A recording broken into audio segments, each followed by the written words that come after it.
예, 오늘 이제 우리는 드디어 마태복음 25장 열처녀의 비유에 대해서 말씀을 드립니다. 우리가 계속해서 주님의 말씀에 깨어있으라, 깨어있으라 그렇게 말씀하시는데 오늘 열처녀의 비유도 깨어있으라 하는 말씀 가운데 있는 겁니다. 오늘 말씀의 제목을 열처녀의 비유에 대한 오해, 열처녀의 비유에 대한 오해. 우리가 열처녀에 대한 비유는 참 많이 들었고 또 여러분들도 이 부분의 성경을 많이 읽었을 것으로 생각을 합니다. 그런데 열처녀의 비유에 대해서 좀 우리가 오해를 하고 있기 때문에 그것을 다시 한번 생각해 보자. 그런 관점에서 말씀을 드리려고 합니다. 여러분, 열처녀 비유하면 딱 생각나는 것이 무엇입니까? 네? 등불, 기름. 기름을 준비하라. 기름을 준비하라. 기름을 준비하라. 기름이 무엇입니까? 그러면 믿음, 또 성령. 열처녀의 비유에서 기름을 준비하라. 뭐 이렇게 하면은 기름이 뭐냐 이렇게 초점을 두고 있는데 이 본문에 아무리 읽어보아도 기름이 뭐냐 하는 것에 대하여 설명이 없습니다. 설명이 없고요. 기름이 뭐냐 하는 것은 설명이 없고, 그런데 우리가 이 비유를 해석할 때 자꾸 기름이 무엇이냐 하는 것에 초점을 맞추고 있기 때문에 이 본문의 진정한 의미를 이해하는 데 실패하는 겁니다. 이 본문의 비유를 주님께서 우리에게 주신 이유는 무엇입니까? 비유의 궁극적인 교훈은 뭐예요? 결론은 그런즉 어떻게 해요? 깨어있으라. 깨어있으라. 깨어있다는 것이 무슨 의미인지 그것을 설명하기 위해서 열처녀의 비유를 주시는 겁니다. 그러므로 우리가 이 비유를 해석할 때 이 주님께서 주신 비유의 목적에 항상 맞춰야 돼요. 우리가 하나님의 말씀을 해석할 때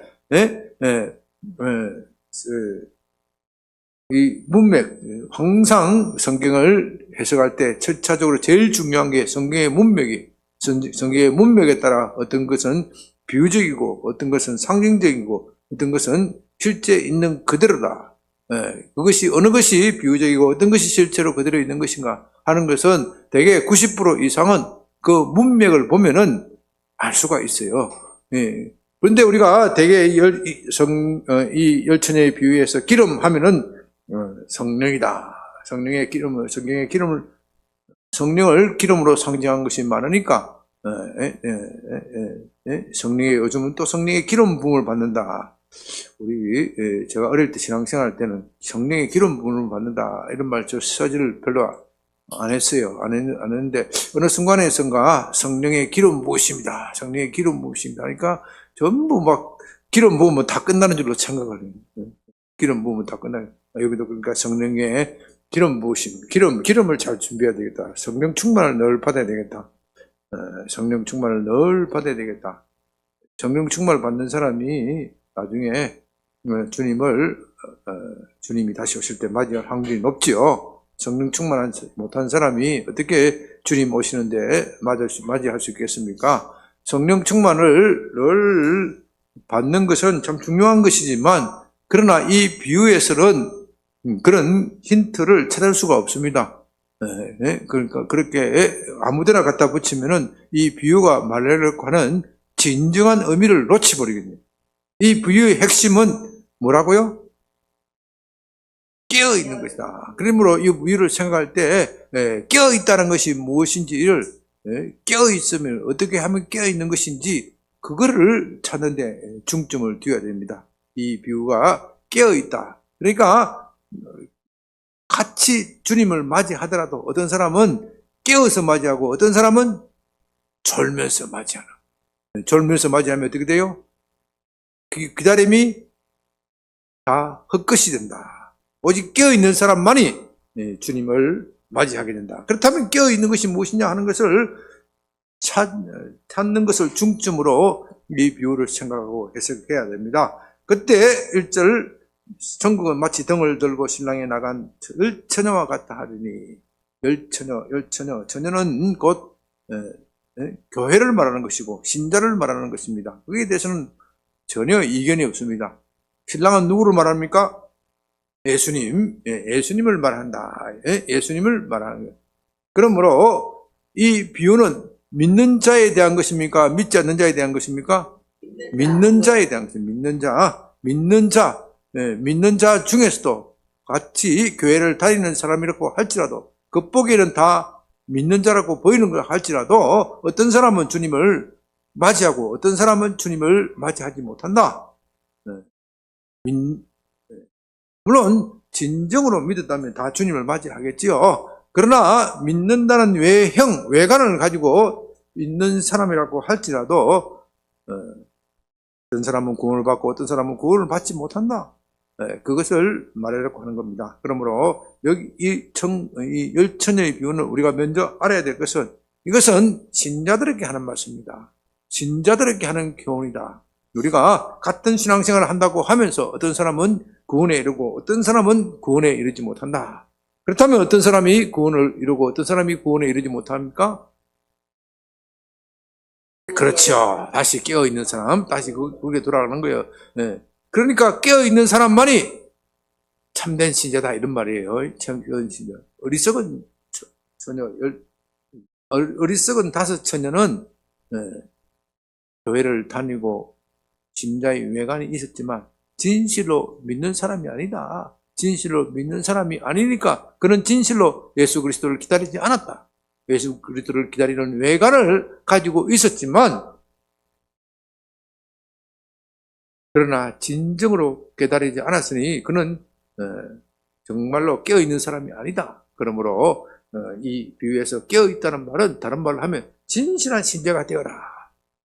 진실한 신자가 되어라. 그렇게 우리가 1차적으로 생각할 수 있습니다. 자, 그 중에 다섯은 미련하고 다섯은 설기 있는 자라. 미련한 자들은 등을 가지되 기름을 가지지 아니하고 설기 있는 자들은 그릇에 기름을 담아 등과 함께 가져갔더니 신랑이 드디어 오므로 다 어떻게 해요? 절며 잘세. 여러분, 이 교훈에서 핵심적인 것이 뭐라 그랬어요? 깨어있으라 그랬는데 절며 잤어요. 절며 자는 거는 미련한 처녀도 절며 자는 거고 슬기로운 처녀도 절며 자는 거예요. 그러니까 이것은 깨어있다는 말은 적어도 육신적으로 깨어있다는 말의 의미는 아니에요. 신랑이 자기가 예상한 시간에 못 오면은 사람이 지치고 피곤하고 힘들고 졸며 자는 것은 문제가 없어요. 문제가 없어요. 졸며 자는 것을 나무라는 거 아니에요. 육신이 피곤하고 우리의 영이 고갈하고 피곤하면은 우리도 영적인 피곤함을 느끼는 거예요. 영적인 피곤함을 느끼는데 그럼 육신이 쉬고 휴식을 취하고 이런 것 자체가 주님이 나무라는 것이 아니에요. 그건 당연한 거예요. 당연한 거예요. 졸며 자는 것. 그러니까 여기서 깨어있다는 것을 우리가 육신적으로 깨어있는 것으로 오해하면 안 되는 것이다. 영적으로 깨어있다는 것이 무엇인지 그 의미를 차지한다는 겁니다. 밤중에 소리가 나되 신랑이로다 맞으러 오라 하며 이에 그 처녀들이 다 등을 준비할세. 다 등불은 가지고 있었어요.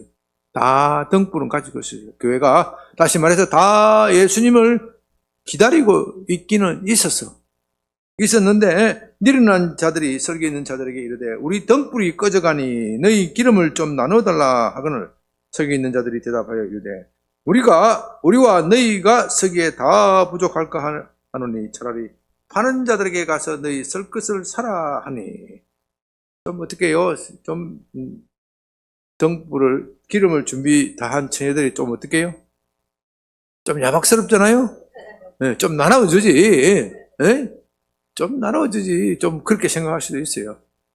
이 비유에서 이 말씀을 하려는 것은 주님을 기다리는 준비는 나누어 줄 수 없다 이거예요. 기름은 나누어 줄 수 있는 것이 아니다. 이 기름은 나누어 줄 수 있는 성질의 기름이 아니다. 주님을 기다리는 것은 내가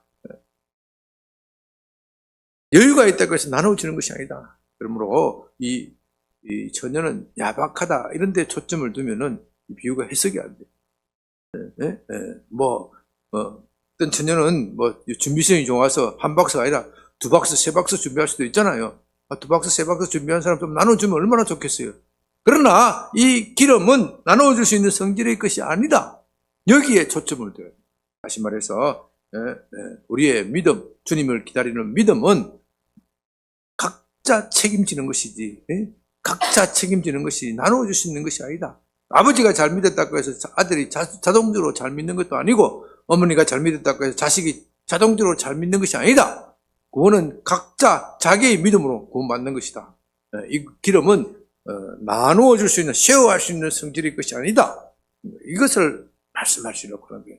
그러므로 깨어서 준비한다는 것은 각자 깨어서 준비하는 것이지, 옆에 사람이 깨어서 준비되어 있다고 해서 내가 깨어서 준비되는 것은 아니다. 물론 우리가 옆에 사람이 깨어 있고 준비되어 있는 사람을 만나면은 나 자신도 깨어 준비하는 것이 좀 수월할 수는 있어요. 그렇죠? 그러나 그렇다고 해서 그것이 내 믿음을 결정하는 것은 아니에요. 옆에 사람이 아무리 준비되고 갖추어져 있어 하더라도 결국 준비는 내가 하는 거예요. 내가 하는 거예요. 여러분 한번 보십시오. 슬기로운 처녀, 어리석은 처녀 다 같이 기름 준비를 했지 않겠습니까? 기름 준비를 할 때 슬기로운 처녀는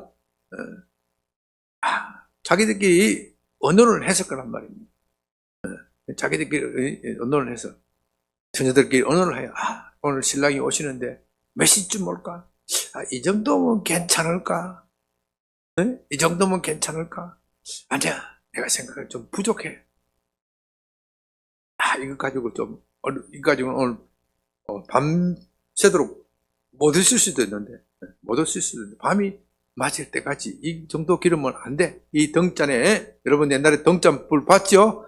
등불이 끝에 심지가 있고, 그 밑에 기름 통이 있잖아요.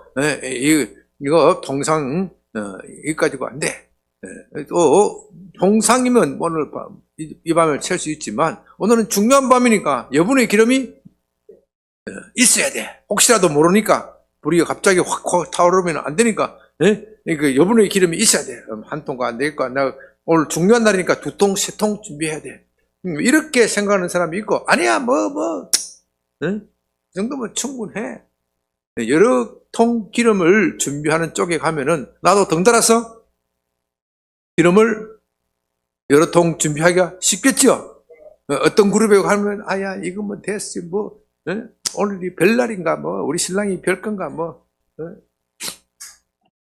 시집 간다고 해서 팔자 고치는 것도 아니고 내가 내 혼자 살고 싶은데 말이야.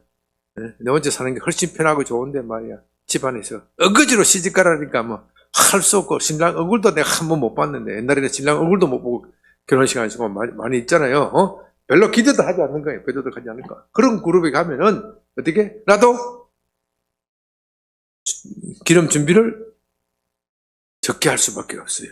그런 요인은 있지만, 그러나 어찌되었든 간에 최종 기름 준비는 누구 책임이라고요? 각자 자기가 하는 거예요. 자기가 하는 거예요. 그래서 10절에 보면 그들이 살아간 사이에 신랑이 오므로 준비하였던 자들은 함께 본인 잔치에 들어가고 문은 닫힌지라. 이 준비가 뭘 말하는 것이냐. 핵심은 준비가 안 됐다 하는 거예요. 핵심은 기름이 있느냐 없느냐, 기름에 있는 것이 아니고 준비가 안 되어 있다. 신랑이 언제 오더라도 신랑을 언제 적시 맞이할 준비, 여기에 이 비유의 핵심이 있습니다. 그 준비가 무엇입니까? 그렇다면 우리는 이 어리석은 다섯 처녀가 왜 여분의 기름을 준비를 하지 않는지, 여기를 초점을 두고 생각을 해야 됩니다. 그것을 생각하려면은 이 비유뿐만 아니라 다른 모든 비유에서 주님께서 계속 반복해서 하시고자 하시는 말씀이 무엇인지, 그것을 생각해야 합니다. 슬기로운 다섯 처녀는 첫째는 여러 가지로 생각할 수 있지만, 첫째는 신랑이 오는 시간을 자기 마음대로 계산하는 거예요. 자기 마음대로, 이때쯤 되면은 뭐 신랑이 오시겠지. 자기 마음대로 생각해서 여유가 있다고 생각을 하는 거예요. 아니, 결혼식 하는 날인데, 아무리 그래도, 자기 나름대로 준비 안 하는 사람이 어디 있겠어요? 그러나, 최종적 결정은 신부에게 달려있는 것이 아니라 신랑에게 달려있다. 신랑이 오는 시간에 최종적 결정은 신부에게 있는 것이 아니라 신랑에게 있다. 그러므로 신부는 언제든지 신랑이 오면 바로 결혼식에 들어갈 준비를 해야 된다. 준비를 해야 된다. 그러므로 그것은 한마디로 말하면 우리 그리스도인의 삶의 주도권을 주님께 내어드려야 된다. 준비가 무엇이냐? 우리 주님의 자신의 인생의 삶의 결정권을 주님께 내드리는 거예요. 예수님을 믿는다고 하면서도 삶의 결정권을 주님께 내드리지 않는 사람이 너무 많아요. 그게 좋은 거예요. 그게 좋은 거예요. 진정하게 믿는 것이 아니에요. 믿으면 예수님을 믿으면 우리가 예수님의 제자가 되어야 돼요. 오늘날 큰 교회의 병폐 중에 하나가 믿는 것과 제자가 되는 것을 분리하는 거예요. 제자는 예수의 제자는 무엇입니까? 무엇이 예수의 제자입니까? 자신의 삶의 주도권을 주님께 드리는 사람이 예수님의 제자입니다. 자신의 삶의 주도권을 주님께 드리지 않고 여전히 자기가 가지고 있으면서 잘 믿는다고 행세한 사람들이 얼마나 많은지 모릅니다. 나는 어제 밤새도록 철회하고 기도했어. 나는 어제 밤새도록 주님이 뭘 위해서 기도했느냐? 우리 어느 목사님이 꿈을 크게 그리라 그랬으니까 꿈을 크게 그리고 나는 정치가가 되어서 아주 대통령이 될 꿈을 꾸겠다. 나는 또 재벌이 되는 꿈을 꾸겠다. 예술가가 되는 꿈을 꾸겠다. 또 어떤 사람 요즘은 아이들은 무슨 꿈을 잘 꿔요? 연예인. 요새는 또 연예인도 아니야. 유튜버. 요즘 애들 물어보면 뭐 될까냐? 유튜버가 된대. 참, 유튜브. 구독자가 10만 명, 100만 명의 유튜버가 되는 게 애들이 꿈이야. 애들이 꿈. 그래서 한번 하면 조회가 말이 수십만, 자기가 한번 띄워올리면 수십만, 수백만이 되는 거예요. 요즘 애들이 꿈이야. 그래 놓고 말이야. 그 꿈을 가지고 꿈을 크게 그리라. 꿈을 크게 그려서 입을 크게 벌리라. 입을 넓게 벌리라. 그렇게 설교를 자꾸 하시는 목사님이 있어요. 그런 것들이 필요 없다는 이야기가 아니에요. 필요가 없다는 이야기가 아니고, 그러나 삶의 핵심적인 것, 삶의 주도권을 자기가 쥐고 있으면서 유튜브가 되고 세계에서 유명한 사람이 되고 미국에서 있잖아요. 오프라 윈프리 있잖아요. 흑인 여성, 세계적인 명사잖아요. 그런 사람이 되기 위해서 꿈을 꾼다. 그게 좋은 거예요. 그게 좋은 거. 그런 사람은 아무리 열심히 뛰고 노력해도 하나님 앞에 다 무익한 겁니다. 네 꿈과 나와 무슨 상관이 있느냐 도대체. 너는 너 꿈을 높이 크게 그리려 놓고 너 꿈을 이루어지기를 원하는 하나님으로 생각하느냐. 존다는 것이 바로 그런 의미입니다. 그러므로 교회에서 아무리 교회가 크고 화려하고 웅장하고 그 교회의 교인들이 또 그 교회가 아무리 큰 꿈을 꾼다고 할지라도 그것이 주님이 주인이 되지 않고 단지 내가 꾸는 드림, 내가 꾸는 꿈을 이루어지기를 바라고 그것을 향하여 열심히 달린다면 그 교회는, 그 사람은 조는 것이에요. 인생의 삶에 주도권을 주님께 내어드리지 않는 사람은 조는 거예요. 여러분 한번 생각해 보십시오. 그렇다면 내가 이 삶에 있어서 내 삶의 주도권을 주님에게 제대로 드려본 적이 있는가? 여러분들이 오늘 산부 예배에서 열심히 와서 기도하고 많은 사람들이 올 기도에 참석하지 못하는데 여러 가지 사정이 있을 겁니다. 사정이 있을 그런데도 불구하고 기도에 참석하시다는 건 하면 참 대단한 거 감사한 거예요. 우리 심성교사님 말씀대로 여러분들에게 은혜가 팡팡 넘치기를 바랍니다. 그런데 그렇게 기도하면서 내 기도 제목 가운데 정말 주님의 뜻이 내 삶을 통하여 이루어지기를 바라기를 위하면서 기도하는 겁니까? 다시 말해서 내 삶 전체를 주님께 드리기를 갈망하면서 기도하는 겁니까? 내 삶을 돌아보니 아직도 내가 주님께 헌신하지 못한 부분이 있어. 나 이것 때문에 괴로워. 내가 이것까지 다 주님께 주도권을 맡겨야 되는데 그걸 맡기지 못하고 염려하고 불안하고 걱정하고 근심하고, 아니 내가 주님을 뜻을 위하여 염려하고 근심하고 걱정했으면 좋겠지만은 그게 아니고 내 삶의 주도권을 맡기지 않으니까 주님이 내 기도를 들어주실까 들어주시지 않으실까 불안하고 걱정스러운 거예요. 여러분의 기도의 제목이 무엇입니까? 그걸 한번 곰곰이 생각을 해봐야 돼요. 우리는 열심히 기도하고 또 입을 크게 벌리면 그것 자체만으로 신앙이 참 훌륭하고 좋다 이렇게 생각하기가 쉬워요. 신앙이 어릴 때는 그런 것도 필요할 때가 있습니다. 그러나 여러분들이 신앙에 성숙하려면 정말로 주님과 함께 동행하는 참된 신앙으로 나아가려고 하면은 내 꿈이 무엇인지를, 내가 앞으로 아직까지 주님 앞에 드리지 못한 것이 무엇이 있는지 이것을 생각해야 합니다.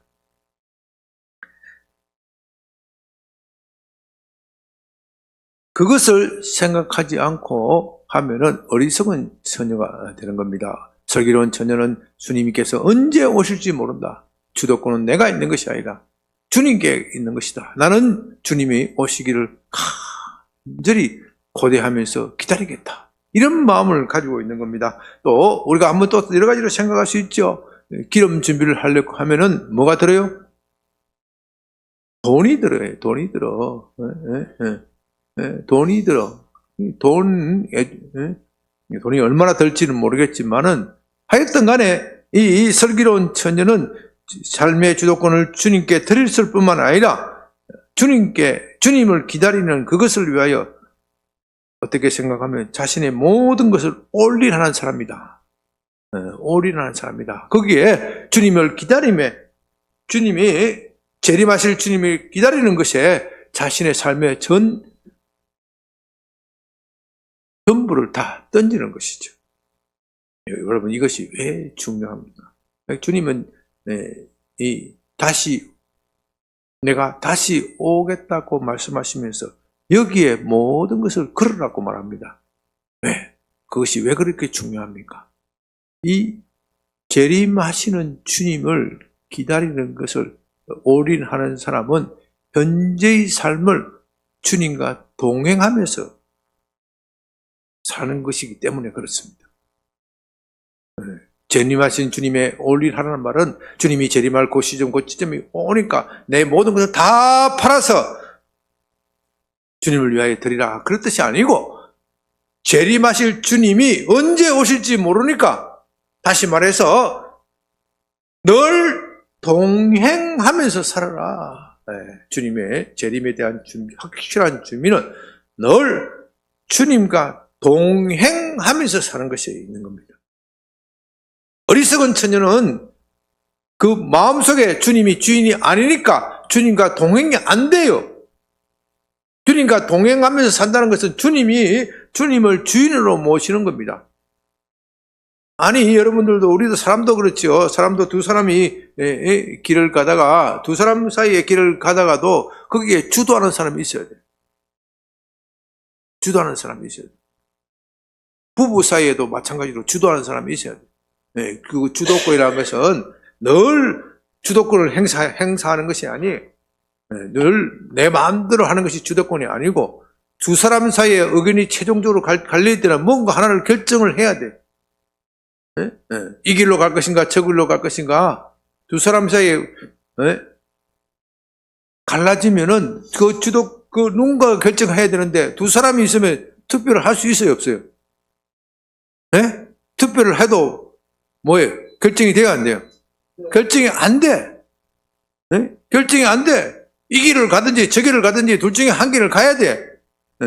결정이 안 된다고 해서 각자 길로 가면 어떻게 돼요? 동행이 안 되는 거예요. 네. 처음에 동행할 때 내가 당신한테 주도권을 맡기기로 했으니까 우리의 의견이 최종적으로 갈리면은 당신에게 맡기겠다. 이게 주도권이 맡겨. 이게 동행이지. 네? 네. 내 뜻대로 어거지로 끌고 가려면 동행이 아니에요.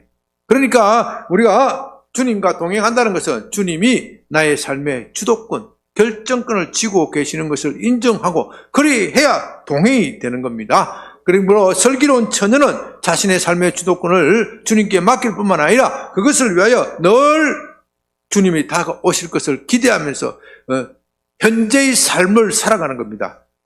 주님이 재림을 기대하라는 것은 재림의 시기를 알아맞추어서 그날 그때 열심히 딱 준비해라 그 소리가 아니에요. 그 소리가 아니고 현재의 삶을 언제든지 주님께서 오늘이라도 당장 오시더라도 부끄럽지 않도록 살아라. 그 부끄럽지 않도록 사는 방법은 주님과 동행하는 그 방법밖에 없어요. 참 우리 김평숙 목사님 자꾸 집사람 이야기해서 미안한데 왜 자꾸 집사람 이야기를 하느냐면요, 다른 사람 이야기를 하면은요, 다른 사람이 시험 들 수가 있어. 다른 사람이 시험 들 수가 있으니까, 그러니까 자꾸 집사람 이야기할 수밖에 없는데 집에 가면 또 내가 야단 맞아. 왜 또 내 이야기했느냐? 그러니까 양해를 하시고, 항상 뭐라고 하면요, 주님이 지금 오시면 어떻게 내가 지금 주님 맞이할 준비가 안 됐는데, 뭔 주님 맞이할 준비가 뭔데요? 회개해야 된대. 회개를 해야 되는데, 야, 그러다가 평생 주님 못 맞이한다. 평생 회개할 거리가 쌓이는데, 주님이 재림하실 때 우리를 받아들이는 기준은 회개를 많이 했느냐, 그게 아니요. 그게 아니요. 여기 회개했다는 기준은 어디 있어요? 이거 보십시오. 10절에 보십시오. 그들이 살아간 사이에 신랑이 오므로 준비하였던 자들은 혼인에 함께 혼인잔치에 들어가고 문은 닫힌지라. 그 후에 남은 처녀들이 와서 이르되 주여 주여 우리에게 열어주소서. 9절은 설기 있는 자들이 대답하여 이르기를 우리와 너희가 쓰기에 다 부족할까 하노니 차라리 파는 자들에게 가서 너희 쓸 것을 사라 하니. 다시 말해서 신랑이 온다는 소리를 듣고 이 어리석은 처녀들이 뭘 해요? 기름 사러 갔는데 쉽게 말하면 그때 가서 준비한다 이 말이에요. 그때 가서 회개한다고 난리 쳐봐야 소용이 없는 거야. 소용이 없어. 주님이 내일 오시는데, 내일 오신다 그러면 오늘 다 회개한다고 나올 거야. 그때 회개했다고 되는 게 아니라는 거야. 그때 회개해봐야 소용이 없어. 그때는 회개해봐야 소용이 없어. 회개는 언제 하는 거예요? 평소에. 그래서 천국은 누가 간다고요? 평소 실력으로 가는 거죠. 평소 실력으로 가는 거예요. 그때 가서 날 울고 불고 난리 쳐봐야 소용이 없다. 이 열처녀에 비해서 또 말하는 핵심적인 포인트가 천국은 평소 실력으로 한다. 준비는 평소에 하는 거예요. 평소에. 신랑 맞이할 준비는 평소에 하는 거예요. 우리가 믿음 준비도 평소에 하는 것이고 성령의 채우심을 받는 것도 평소에 받는 거예요. 우리가 예수님을 맞이하려면 성령에 충만한 사람이 맞는 것이 주님을 맞이하는 것이지 성령이 충만하지 않는 사람이 어떻게 주님을 맞이할 수 있겠습니까? 그러나 이 비유에서 말하려고 하는 것은 성령의 충만을 받으라 그 뜻이 아니고 평소 준비를 잘하라. 평소 준비를 잘하라. 평소 준비를 잘하는 것이 무엇이냐? 주님과 늘 동행하면서 사는 것이다. 그것이 곧 뭐라고요? 깨어있는 것이다. 그렇게 해야 이 24장, 25장에서 비유해서 말하는 것이 자연스럽게 맞게 됩니다. 여기 보십시오. 40절에 두 사람이 밭에 있으면 한 사람은 데려가고 한 사람은 어떻게 버려둠을 당하고 또 24장 40절입니다. 24장 40절, 41절 두 여자가 멧돼지하고 있으면 한 사람은 어떻게 해요? 데려가고 한 사람은 버려둠을 당한다. 그러니까 같은 신앙생활을 하더라도 어떤 사람은 주님을 주인으로 모시고 살면서 주님과 동행하여서 사는 사람이 있고 어떤 사람은 교회에 열심히 나오고 하지만 그 마음속에서는 주님이 주인이 아니고 자기가 주인이야. 열심히 기도하고 열심히 해서 내가 원하는 것을 왕창 받겠다. 왕창 받겠다. 이런 마음으로 신앙생활을 하면은 결국 어리석은 처녀가 된다. 우리가 신앙의 연륜이 어릴 때는 주님이 그런 것도 봐주실 때가 있어요. 그러나 신앙이 점점 자라는데도 불구하고 계속해서 자신의 주도권을 주님께 내어드리지 않고 자기 고집만, 자기 패턴만 고집하는 사람,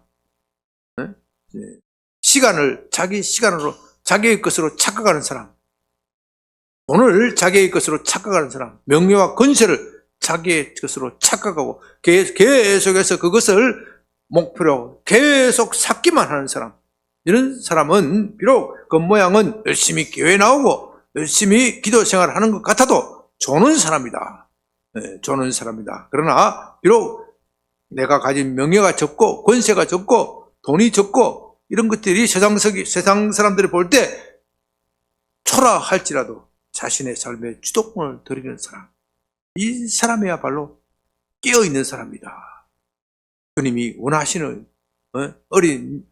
어린 양이 원하는 대로 가는 사람, 어린 양이 원하는 대로 가는 사람, 어린 양이 이리 가자면 이리 가는 것이고 저리 가자면 저리 가자는 것이고. 여러분 요한계시록 읽어보십시오. 어떤 사람이 천국에 가는 것이냐?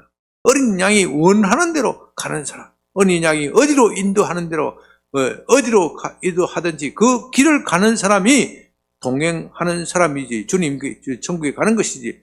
사람들 보기에 믿음이 좋고 열심히 기도하고 열심히 외형적으로 많은 것을 쌓는 사람이 천국 가는 것이 아니란 말입니다. 그래서 천국은 뭐라고 그랬죠?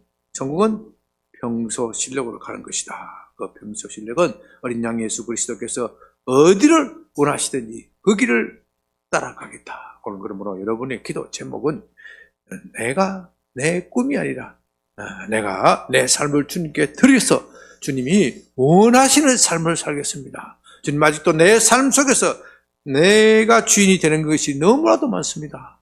여러분 이걸 진정하게 회개해야 돼요. 진정하게 회개가 뭐냐 이게. 회개라는 것은요 다른 게 어젯밤에 내가 뭐 술 한 잔 마시고 또 어젯밤에 내가 뭘 하고 엄란한 생각을 하고 뭐 했다 그 사소한 거야. 사소한 거. 그 사소한 것에 목숨 걸지 말고 진짜 중요한 것은 내가 아직도 내 삶을 주님께 드리지 못하겠습니다. 내가 이런 것을 결정할 때 주님의 나라와 영광을 먼저 생각해야 되는데 아이고 내 것부터 먼저 생각했네요. 여러분 내 것부터 그것이 어떻게 금방 판명이 납니까? 내 것부터 먼저 생각하면 그 다음부터는 뭐예요? 마음이 편해요 안 편해요? 안 편해요. 염려, 근심, 불안, 걱정이 촥 드는 거야. 내 자원만 가지고 생각하려고 하니까. 그러나 주님의 뜻과 영광을 구하는 기도, 거기서 삶의 초점을 맞추면 마음이 어떻게 해요? 평안해. 왜? 주님께서 다 알아서 하실 거니까. 여기에 여러분의 기도를 초점을 맞춰야 됩니다. 그러므로 우리가 이 시간 한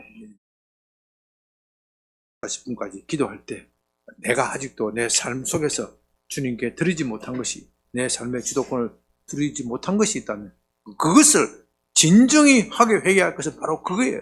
그것을 회개하고 주님, 내가 주님께 내 삶을 드리기를 원합니다. 그렇게 기도하는 여러분이 되시길 바랍니다. 주여 한번 크게 부르고 기도합니다. 주님!